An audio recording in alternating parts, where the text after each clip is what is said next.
avant l'aventure. Viens, Esprit des dieux vivants, renouvelle tes enfants. Viens, Esprit Saint, nous brûler de ton feu. Réunis pour cette première rencontre du parcours Spirate, la spiritualité de rattrapage.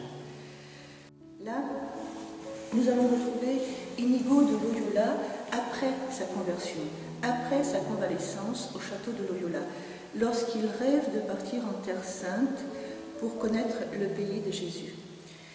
Mais il y a des guerres, des épidémies, là déjà, et il ne peut partir aussitôt qu'il le souhaiterait. Donc il se retire à Morez, où il va passer 9 mois au service des plus pauvres. Il se retirera régulièrement dans une grotte qui est aujourd'hui transformée en chapelle. Les jésuites ont cette belle maison de Morez en Espagne, et la grotte où se retirait Saint Ignace à cette époque est transformée en chapelle. Donc il se retire de nombreuses heures par jour pour prier et faire des pénitences. Et il recherche vraiment le Seigneur et à le suivre, à le connaître davantage. Et un jour qu'il se promenait le long de la rivière du Gardner, Dieu lui fit la grâce de voir, de comprendre quelque chose de l'harmonie qui régit le monde. Il a plus compris et plus appris en ce moment particulier de son existence que durant tout le reste de sa vie, le dit-il. Il vit Dieu comme la source et la fin de toute chose créée.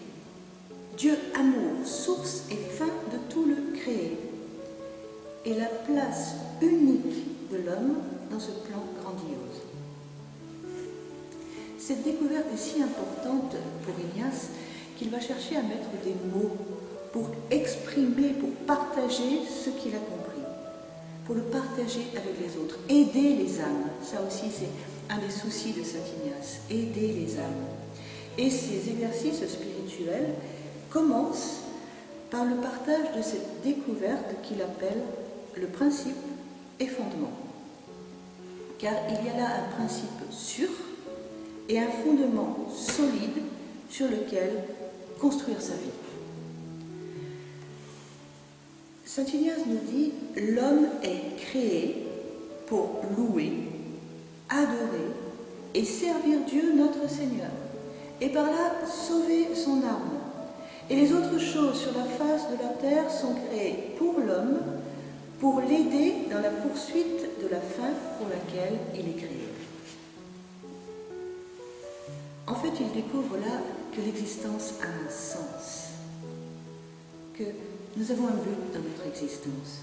Il comprend que tout est créé pour aider l'homme à atteindre ce but, cette finalité, ce bonheur éternel pour lequel Dieu a tiré chacun de nous de milliards de possibles.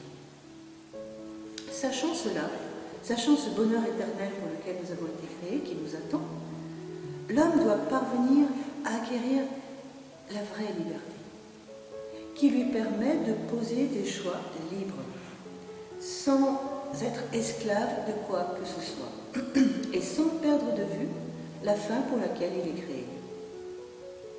Quand on sait d'où on vient et où on va, je pense que notre course peut être légèrement modifiée parfois. D'abord, Saint Ignace prend conscience qu'il est créé. Qui dit création entend donc créateur. Mais il comprend que cette dépendance de la créature à son créateur n'a rien à voir avec une dépendance servile. Non, c'est une dépendance amoureuse d'un créateur qui nous offre à chaque instant de nous maintenir dans l'existence par son regard d'amour. Dans Laudato Si, au numéro 76, on dit « Création » signifie plus que nature, parce qu'on entend alors un rapport avec un projet de l'amour de Dieu, dans lequel chaque créature a une valeur et une signification. La nature s'entend d'habitude comme un système qui s'analyse, se comprend, se gère, Mais la création peut seulement être comprise comme un don qui surgit de la main ouverte du Père de tous. D'ailleurs, nombreux sont les savants qui s'émerveillent de ce qu'ils découvrent dans la nature. Le professeur Elio Sindoni, par exemple, un professeur de physique générale à l'Université de Milan, nous dit qu'on peut oser parler d'un authentique miracle quand on observe le développement de la vie. Aucun calcul de probabilité ne pouvant expliquer comment est née la vie sur Terre, ni comment elle se développe. Bon, on peut prendre une comparaison qui vaut ce qu'elle vaut, hein. Mais quand on admire par exemple un avion dernier modèle, on se dit que la réalité de celui-ci suppose derrière une fameuse équipe d'ingénieurs. Et on s'émerveille de ces ingénieurs qui ont su mettre leur intelligence au service de cette technologie. Eh bien, combien plus devons-nous nous émerveiller de celui qui a créé ces ingénieurs? Dans le livre de la sagesse, chapitre 13, verset 5, nous pouvons lire « La grandeur et la beauté des créatures font contempler par analogie leur Créateur ».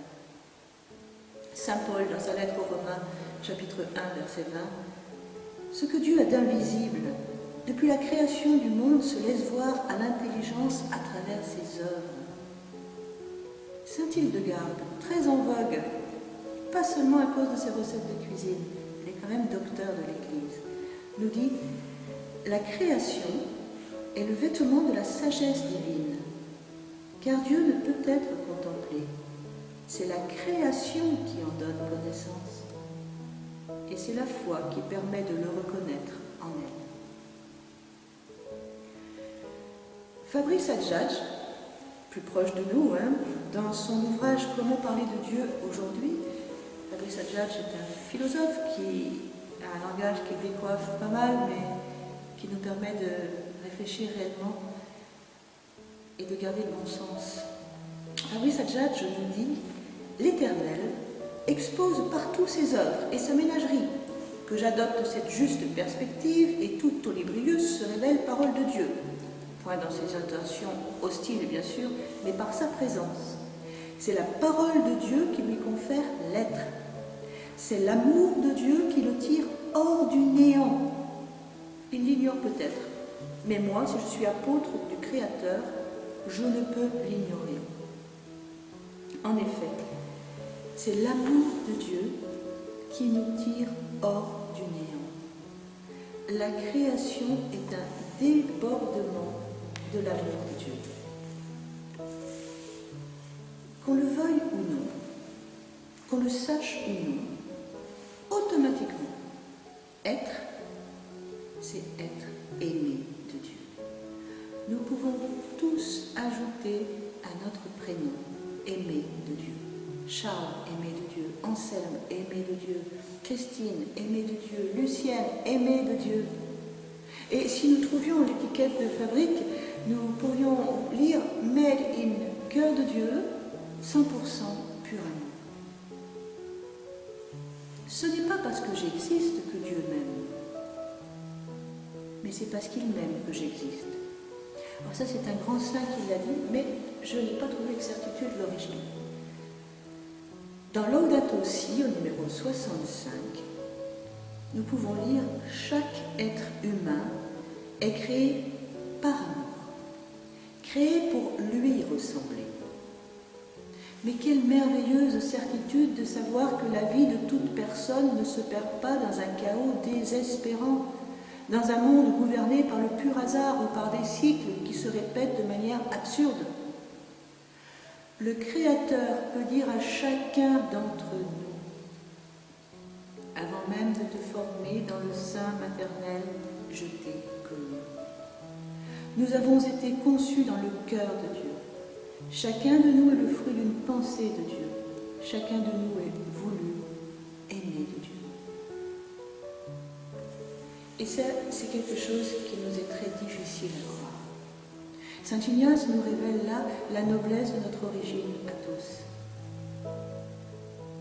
Mais croire qu'on est créé par amour, moi, pauvre femme que je suis, le pauvre type que je suis. Je pense à ce monsieur, une fois en retraite, une quarantaine d'années, une bonne situation, une bonne famille, enfin, ça semblait aller pour lui. Et quand il entend ça, il vient me voir, il me dit, écoutez, il souriait, mais c'était trop, le ton de sa voix était trop sérieux pour prendre ça sur la blague. Il dit, je crois que quand Dieu m'a créé, moi, il a été distrait. Parce qu'il ne pouvait pas se croire aimable au point d'avoir été créé par amour, par Dieu. Il venait de prendre en plein cœur un soufflet d'amour. Et cette vérité lui semblait trop belle pour être vraie. Il serait aimable au point d'avoir été désiré par Dieu, digne de recevoir de l'amour. Eh bien, avec Dieu, pas de distraction, pas d'incident de parcours, pas d'abandon. C'est nous qui l'abandonnons. Mais lui est semblable au père de l'enfant prodigue qui ne cesse de rêver notre retour, pourvu qu'il revienne. Qu'importe ce que nous avons pu faire, qu'importe jusqu'où nous avons pu tomber, pourvu qu'il revienne. Avant même que mes parents aient pensé se donner l'un à l'autre dans une étreinte d'amour, ou même si je suis le fruit du hasard d'une rencontre, d'un amour volé à la sauvette entre un homme et une femme, Dieu me portait en son cœur. Tous conçus dans le cœur de Dieu avant d'être tissés dans le sein de notre mère. Et notre vie est tirée du néant, non pas pour quelques années ici-bas, 20, 50, 30, 100 ans, non, mais pour une éternité bienheureuse. Une éternité bienheureuse. La création est effectivement un débordement d'amour de Dieu. On a du mal à le croire. Et Lulu l'embrouille, le voisin du dessous, le père du mensonge, fait tout pour semer le doute en notre cœur. C'est pas vrai. C'est ici-bas qu'il faut jouir tout de suite, en plénitude, à nous les plaisirs. Et nous savons bien que cette accumulation de plaisirs engendre au final plus de dégoût que de bonheur. Et pourtant, ce bonheur auquel nous aspirons tous est bien réel et il nous attend. Et Benoît XVI disait, il est d'ailleurs plus juste de parler de bonheur éternel que de vie éternelle. Parce qu'il y a des gens pour qui la vie ici-bas est tellement dure, tellement difficile, tellement douloureuse, que transposer ça en éternité, mais ils n'en veulent pas. Et ils ont bien raison. Mais le bonheur, ce bonheur éternel que nous cherchons tous, mais là, tous nous disons oui. Un bonheur qui emplirait mon cœur et qui ne finirait jamais. Alors ça, mais si c'est vrai, mais bien sûr je dis oui. Bien sûr que ma vie, aussi dure puisse-t-elle être, mérite d'être vécue. Mais qui suis-je pour dire une chose pareille, une religieuse bien installée dans son couvent? C'est pourquoi on se heurte à ce mystère de la souffrance ici-bas. On se heurte à ce mystère des vies trop dures. Et un jour que j'interrogeais le Seigneur pour ça, comment pouvoir dire des choses pareilles? Je suis tombée sur la vie de Bakita. Je ne sais pas si vous connaissez Sainte Joséphine Bakita. Comment parler d'espérance? Comment parler d'amour de Dieu à quelqu'un comme Joséphine, qui a été volée par des marchands d'esclaves à l'âge de 9 ans, qui n'a jamais revu sa famille, qui a été vendue sur les marchés comme une vulgaire marchandise, livrée au bon vouloir souvent bien cruel de ses maîtres.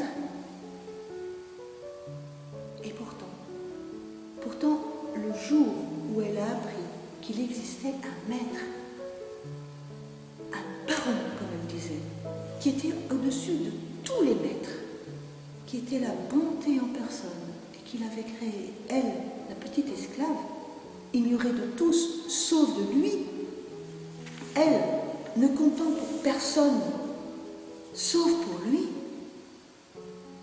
eh bien alors tout a changé pour elle. Sa vie a pris un sens. Elle a compris qu'elle était bien autre chose qu'une simple valeur marchande sur le marché. Elle était connue. même attendue dans la maison de ce Seigneur des Seigneurs, où elle avait une place à la table de famille, elle, la petite esclave. Et elle apprit que ce parent suprême, ce maître suprême, avait été vendu comme elle, torturé comme elle, et qu'il était mort de la mort des esclaves, et qu'il l'attendait, elle, parce qu'il avait franchi la mort pour nous rendre à tous notre liberté et la plénitude de vie. Mais alors, notre petite Joséphine Bakhita n'est plus seulement habitée d'une petite espérance, celle de trouver un maître moins cruel que le précédent, mais elle avait la grande espérance qui habitait son cœur, que plus rien ne pourra chasser de son cœur, celle de savoir qu'elle était définitivement aimée. Et quoi qu'il arrive dans ma vie, disait-elle, je sais que je suis attendue par cet amour et que ma vie est bonne. Elle savait maintenant la noblesse de son origine, le cœur de Dieu, et elle est fille de Dieu libre. Et quand en Italie on lui rend sa liberté, que choisit-elle de faire? Quel usage va-t-elle faire de sa liberté? Elle entre au couvent. Elle veut se donner tout à son Dieu qui l'a créée. Et lorsqu'on lui disait « Bakhita, si vous retrouviez ceux qui vous ont volé, que feriez-vous » ? Je baiserais leurs mains pour les remercier de m'avoir permis de rencontrer mon Seigneur et mon Dieu et d'être vraiment libre. Incroyable. Incroyable. Et lorsque le pape Benoît XVI, ce grand théologien, ce grand pape, lorsque dans sa magnifique encyclique « Sauvé dans l'espérance », Spe Salvi, une encyclique que je vous conseille de lire, une encyclique merveilleuse, lorsqu'il veut nous parler de l'espérance, eh bien, la vie de cette petite esclave, apparemment créée par distraction par Dieu, eh bien, c'est cette petite esclave qui nous donne en exemple. Cette vie rejoint la réflexion de ce savant théologien. Et aussi incroyable que cela puisse paraître, le pape et la petite esclave se donnent la main pour nous parler d'espérance. Mais lequel est le plus important des deux? Elle fait aujourd'hui réellement partie de l'aristocratie du ciel. Elle est la grande sainte Joséphine Bakhita. Il y a un film qui est sorti sur elle, et il y a également divers ouvrages sur elle. Les ouvrages sont parfois tellement durs, les ouvrages qui racontent sa vie, qu'il faut s'accrocher pour les lire. Mais elle l'a vécu. Et à travers ses souffrances, elle a rencontré l'amour et cru en cet amour. Savoir que nous sommes créés, c'est découvrir cela. C'est découvrir que Dieu désire réellement écrire une histoire d'amour sainte et unique avec chacun d'entre nous. Une histoire sacrée. Mais il nous a créés libres pour pouvoir répondre amour pour amour. Libres de choisir l'amour ou de le refuser. Et il nous a créés libres au risque de nous perdre.